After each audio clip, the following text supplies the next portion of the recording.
السلام علیکم every one, میں ہوں سمیشا اور آپ دیکھ رہے ہو میرا channel M A political science with Samisha. یہ میرا جو ویڈیو بنا رہی ہوں میں اس میں M A political science part 1 کے پیپر 2 مسلم پولیٹیکل تھاٹ مسلمانوں کے سیاسی افکار و اداروں کے سلیبس کے بارے میں ہے۔ ایم اے پولیٹیکل سائنس کا جو سلیبس پنجاب یونیورسٹی نے اپنی ویب سائٹ پہ دیا ہوا ہے، یہ میں نے اس کا پرنٹ لیا ہوا ہے۔ دیکھیں یہ مسلم پولیٹیکل تھاٹ، اس کے اندر کیا کیا کنسیپٹ ہے۔ آپ نے پولیٹیکل کنسیپٹ آف اسلام پڑھنا ہے، اسلامک کنسیپٹ آف اسٹیٹ، ریاست کے بارے میں جو اسلام کا تصور ہے، اسلامک اسٹیٹ، اسلامی ریاست، اسلام اور اسلامک پولیٹی، اسلام اور اسلامی جمہوریت، nature of Islamic sphere of democracy, theocracy and democratic ideas, یعنی کہ جمہوریت کے حوالے سے جتنے بھی نظریات وغیرہ ہیں وہ اس کے متعلق ہیں، ٹھیک ہے۔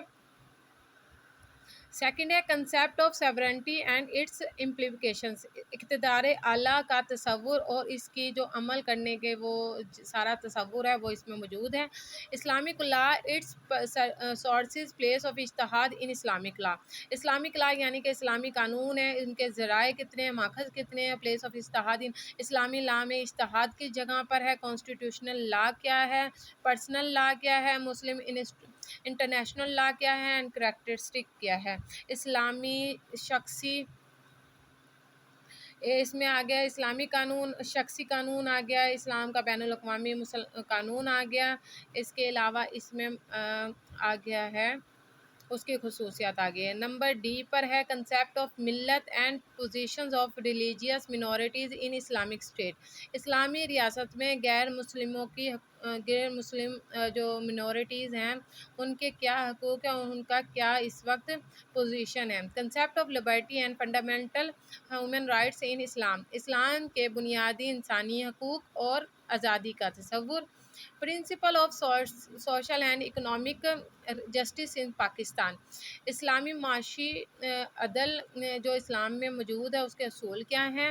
Comprehensive view with references to modern secular ideas, اس وقت جو موجودہ جدید دور کے جو اسکالرس ہیں، مفکرین ہیں، انہوں نے جو اس کے بارے میں آئیڈیاز دیے ہیں، اپنے خیالات دیے ہیں، موجود حالات کے تقاضوں کے مطابق جو ہیں ان کے بارے میں اس کے ساتھ ڈسکس کرنا ہے۔ نمبر 2 پہ ہے traditional institutions, their organisational and procedural forms in modern environment, these aspects are to be discussed with reference to different viewpoints regarding Islamic۔ اچھا جی خیر آ گیا ہے کہ ٹریڈیشنل جو روایات وغیرہ ہمارے وہ اس میں زمانہ قدیم سے آتی چلی آ رہی ہے ہمارے پاس، اس کے بارے میں سب سے پہلے ہمارے پاس خلافت آپ لوگوں کو بھی پتہ ہے، خلیفہ کا دور گزرا ہے ہمارا، 4 خلیفہ تھے۔ بنیادی theory and practice, principle underline institution, grounds of political obligations, form of governments in modern Islamic state. Second میں ہے شورا کیا ہے، اس کی اہمیت کیا ہے، اور اسلام کے اس کے طریقہ کار کیا ہے۔ تھنکرز آ گئے ہیں تیسرے نمبر پہ ہمارے پاس، یعنی کہ مفکرین آ گئے۔ نمبر 1 الفارابی ہے، الماوردی ہے، الغزالی ہے، ابن خلدون ہے، شاہ ولی اللہ اور اقبال ہے۔ یہ سارا آپ سب کے سامنے سلیبس میں نے پڑھ کے سنایا ہے، یہ انگلش والوں کے لیے ہے اور اردو والوں کے لیے ہے۔ اردو میں نہیں لکھا ہوا، اردو میں اس لیے میں نے یہ ٹرانسلیٹ کر کے بتا دیا ہے۔ پھر بھی میں اردو والوں کو ایک بار پھر بتا دیتی ہوں کہ اس پرچے میں طلبہ کو اسلام کے بنیادی اصول، مثلاً اقتدار اعلیٰ، اسلامی قوانین اور اس کے ماخذ، اجتہاد، اسلامی شخصی قوانین، مسلمانوں کا بین الاقوامی قانون، اسلام میں ملت کا تصور، اسلام اور آزادی جیسے نکات کو موجودہ حالات کے تقاضوں سے روشناس کرانا ہے۔ اس میں تمام مفکرین کے حالات اور خیالات کو زیر بحث لایا گیا ہے، جس کے نام یہ ہیں: الفارابی، ماوردی، امام غزالی، ابن خلدون، علامہ اقبال، شاہ ولی اللہ۔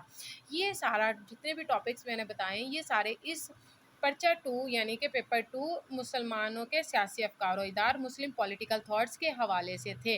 آپ لوگ اس ویڈیو کو دیکھیں، یہ سارے ٹاپکس میں نے بتا دیے۔ جو ٹاپکس آپ لوگوں کو اس پیپر سے متعلق سمجھ میں نہیں آئیں گے وہ کمنٹس کریں، لائکس کریں میری ویڈیو کو، زیادہ سے زیادہ لوگوں کو بتائیں، شیئر کریں دوستوں کو، تاکہ وہ تمام لوگ جو پرائیویٹ پیپر دے رہے ہیں ان لوگوں کا پیپر بھی آسانی ہو سکے اور وہ اچھے سے اچھے نمبر لے سکیں۔ آپ لوگ اپنا خیال رکھیے گا اور مجھے ضرور بتائیے گا کہ میری ویڈیو آپ لوگوں کو کیسی لگی۔ تھینک یو سو مچ، اللہ حافظ۔